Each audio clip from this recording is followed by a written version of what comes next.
Oh,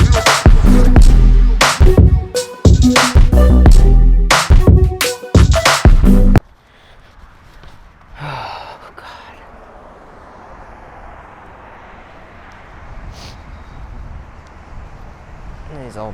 These damn cars. Ugh. Oh, my throat. Oh, what's going on, guys? Just got back from a run. So, I mean, I'm gonna go inside. I'll meet you guys in the backyard. So, yeah. Sweet. Dude, I should probably ooh. Okay.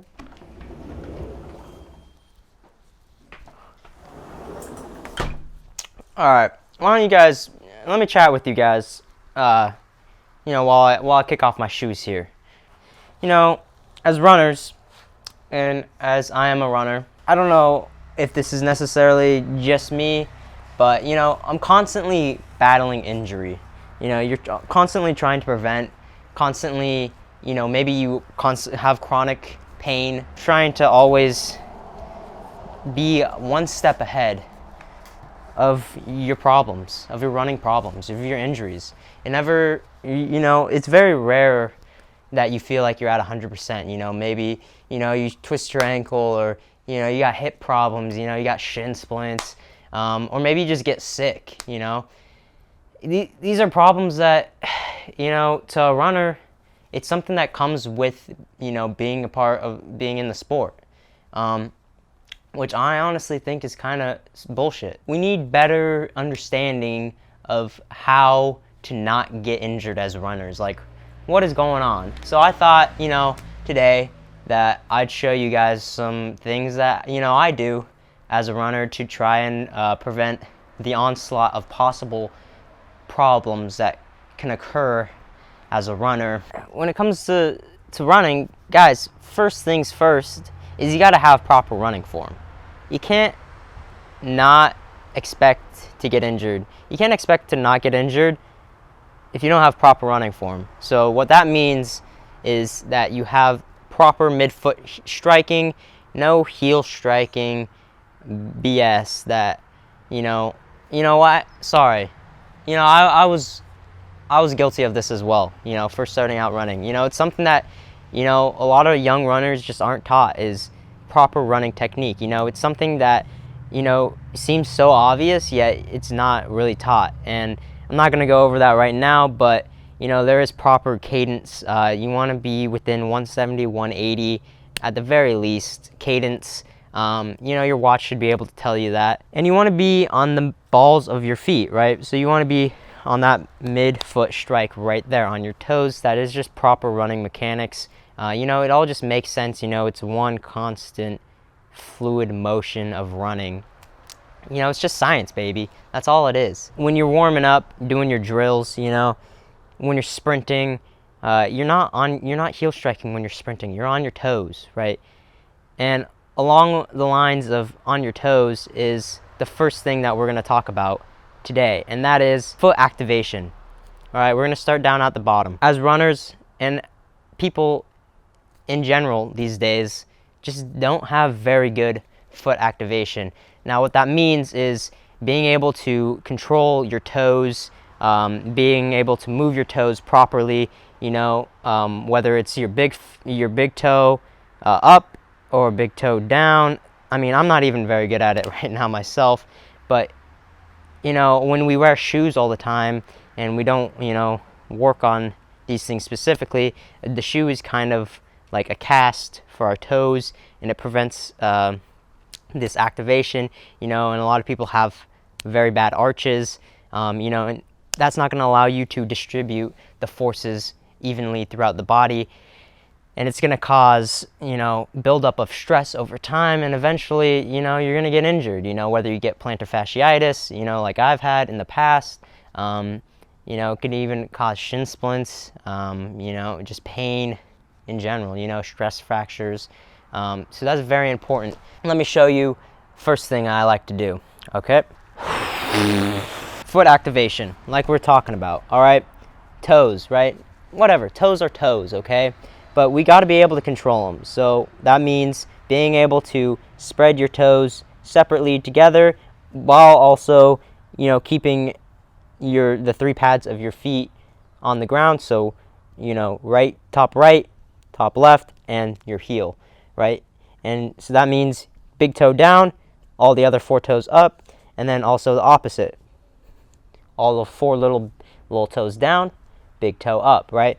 We can work on this activation and being able to spread your toes. Like, I'm not even very good at it, but it's progress. It's something you can work on all the time, right?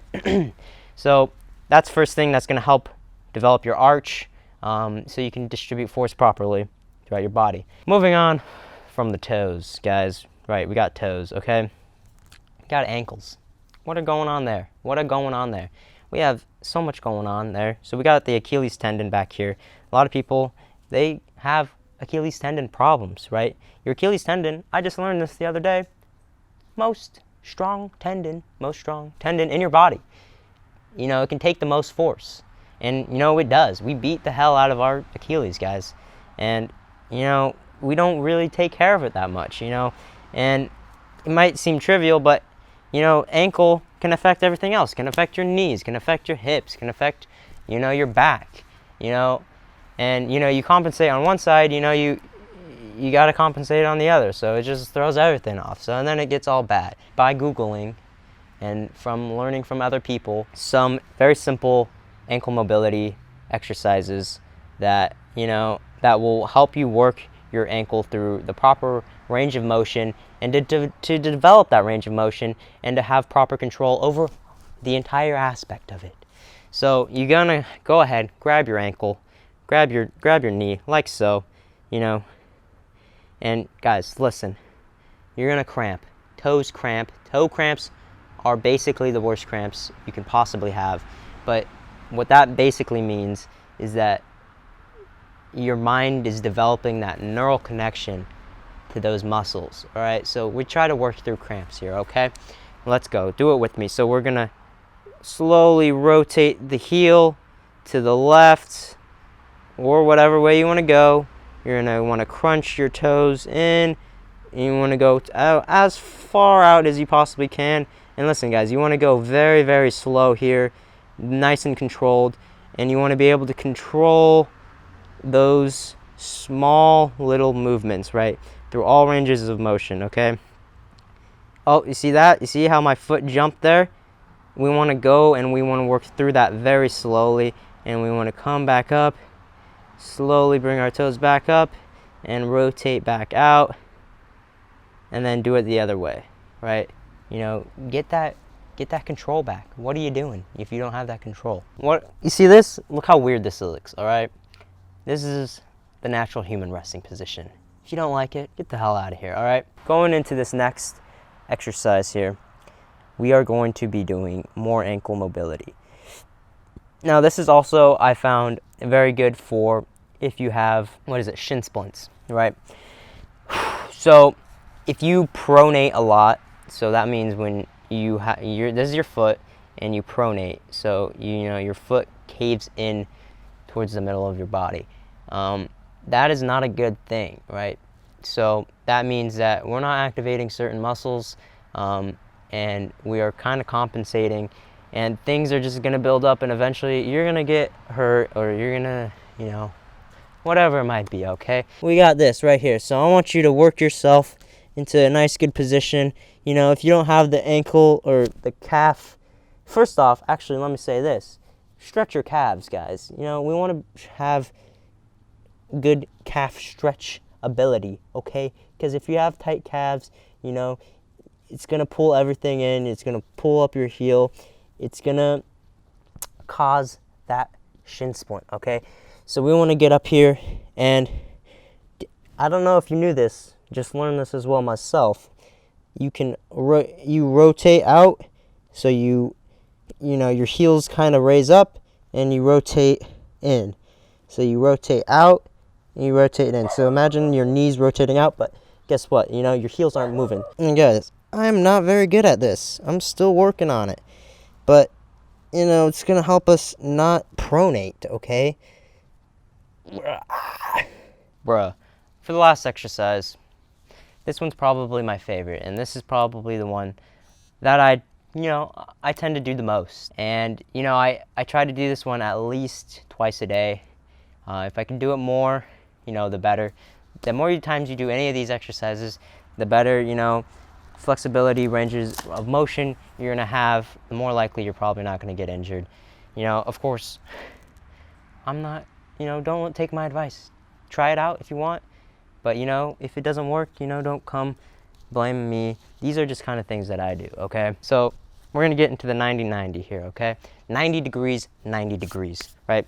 You want to get your first leg in front of you at 90 degrees. Get it nice and even. We're back in geometry class. Back leg, 90 degrees. Make sure it's 90 degrees, bro. Get out of here, dude. Okay. Make sure your shoulder is in line with your back leg here. And what you want to do is you're going to want to sit up as tall as you can. Sit up tall, sit up tall. You're going to feel it like the devil is trying to invade your ass. You're going to feel it right here in your hip, okay? Not going to be good at all, guys. What's going on there? That is your hip being confused as it can ever be. That is good, guys. We don't activate our hips. We're sitting all day. What are we doing, guys? Why are we sitting? All right? And really make sure, you guys, front leg got to be down. Got to be down, okay? If it's not down, you're doing something wrong. A lot of you guys are going to be out here to the side. That's fine. Support yourself with your other arm. We want to just try to sit up as tall as possible. Dude, are you kidding me right now? And you could just sit in this position for like a couple minutes. But we want to do more than that. You could work yourself out like this. You're going to feel different stretches. It's just going to open up the hips a little bit more. You're going to work yourself out this way and really just squeeze that glute back there and really just feel the pain. We got a bit of a party going on. All right. You can feel the pain right there. I'm already cramping up. It hurts. Let me challenge you guys to one thing here. This is going to really work on your hips. Not only are we stretching out the hips, but we're working on activating them, right? Because what's the point of having the range of motion if we can't control our hips or that muscle or that limb, whatever it is, through that range of motion? So sit up straight, and you want to try to lift that back leg. Lift it, lift it, lift it, and just hold it. And, as you can see, I can lift it up pretty far, right? But as soon as I let go, this is where, my body catches it. So, we could do that, boom, other side. The hips, that's your body right there. That's, it controls all movements, proper or improper. And we don't want to be neglecting the hips, especially as runners. We're always constantly going in one plane of motion. And frankly, guys, we kind of neglect the hips as runners, especially long distance runners. This is very important, especially if you got your left side or your right side is at an imbalance. We want to be able to comfortably move through these positions, the best we can. Like, frankly, you don't really want to stretch. That's understandable, guys. But guess what? It's these small things that we do every single day that make a great impact on our overall performance. And honestly, it just takes that little bit extra discipline that is needed to make sure your body is in working condition. We're not elite athletes out here. We don't have all day to spend on the small things, stretching, mobility work, corrective exercises.